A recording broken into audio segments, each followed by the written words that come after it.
All right, that's right, guys. It was a huge game last night as the Flames were in Dallas to take on the Stars. Let's take a look at the highlights. As it is a battle between two Finnish goaltenders.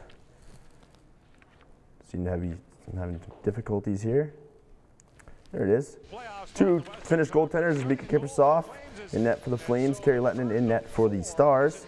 And there's Jarome Iginla. His line has been on fire lately for the Flames. There's TJ Brodie. He makes a stretch pass up the ice to Lance Bomo, who gets a give and go with Christopher Kalanos and a scoring chance for the Flames, but that is turned away by Lehtonen.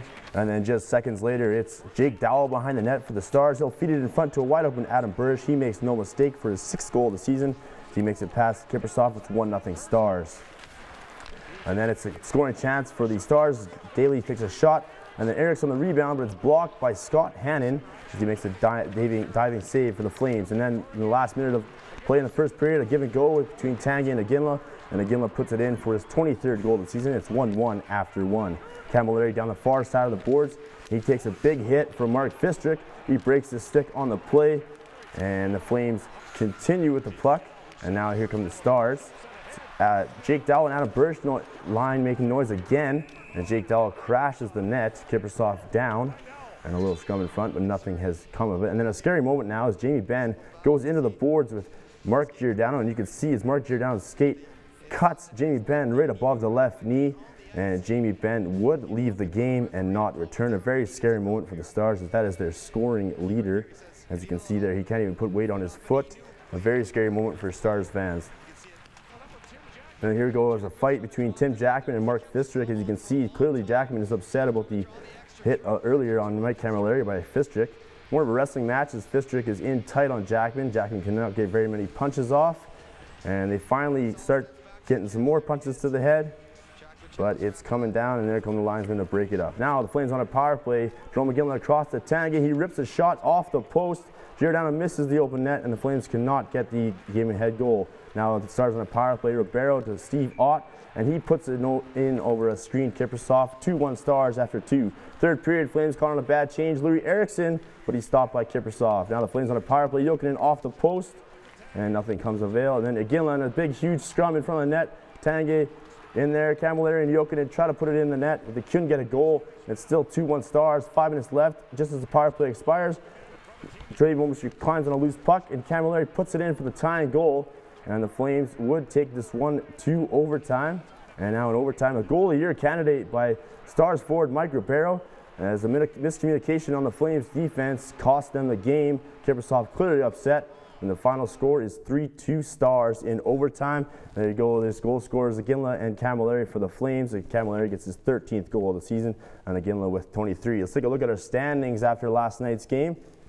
Because of the loss by the Flames, they are now 2 points out of the playoffs. Phoenix beat LA 1-0 last night.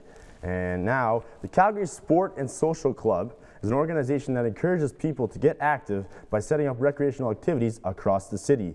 The organization also contributes to the community through charitable donations. With more, here's Quentin Admonson.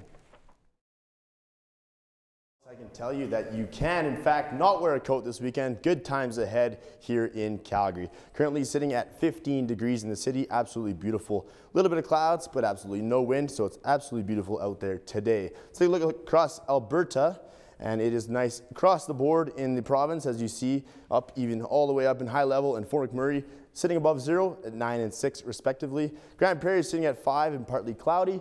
Slave Lake at about 10 degrees.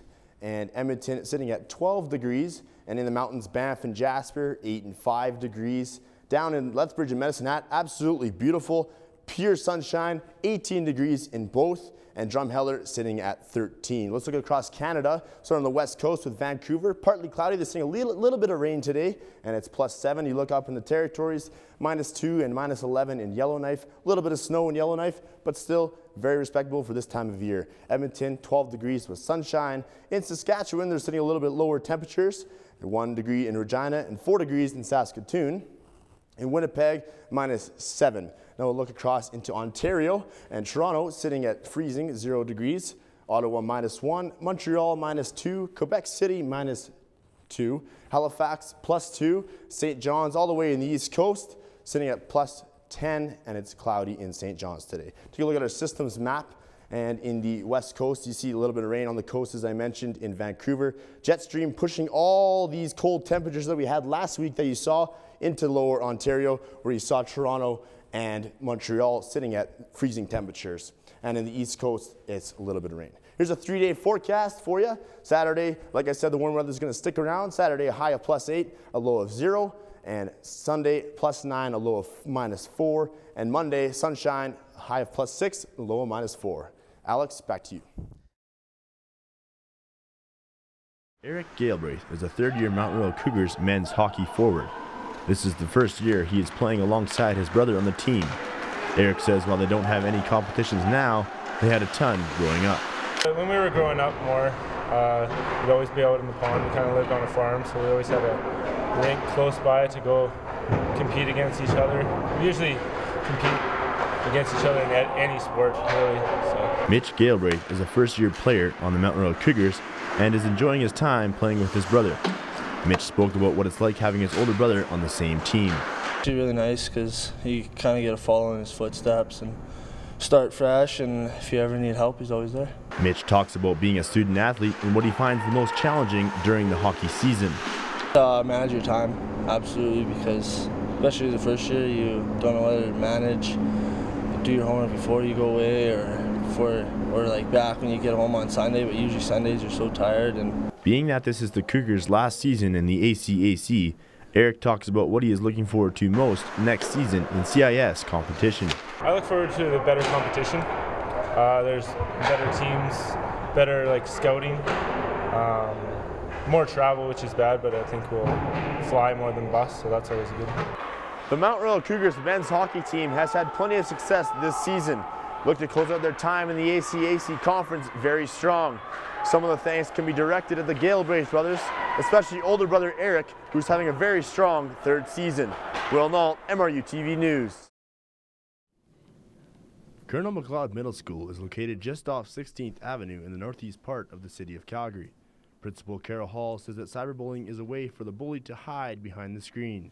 I often encourage parents to sort of monitor Facebook accounts or to make sure kids are not friends with people that may not really be their friends and just get rid of those accounts. The highest percentage of children being cyberbullied is at 34% in the 13 to 15 age range. Hall says it's very difficult for parents to prevent cyberbullying from happening, but they should be aware of what their child does online. Bullying's always existed in schools, but cyberbullying is one of those pieces where kids get impacted all the time, but they don't always know who the person is that's bullying them. And the difference nowadays is that the bully can hide and be anonymous. Bullying is everywhere, whether that be at school or at work. And now, with the popularity of the internet, cyberbullying has become a way that people can hide their identity. With social network sites like Facebook and cell phones, it makes it easier to say things that you would never say to somebody's face. For MRU TV News, I'm Will Nault.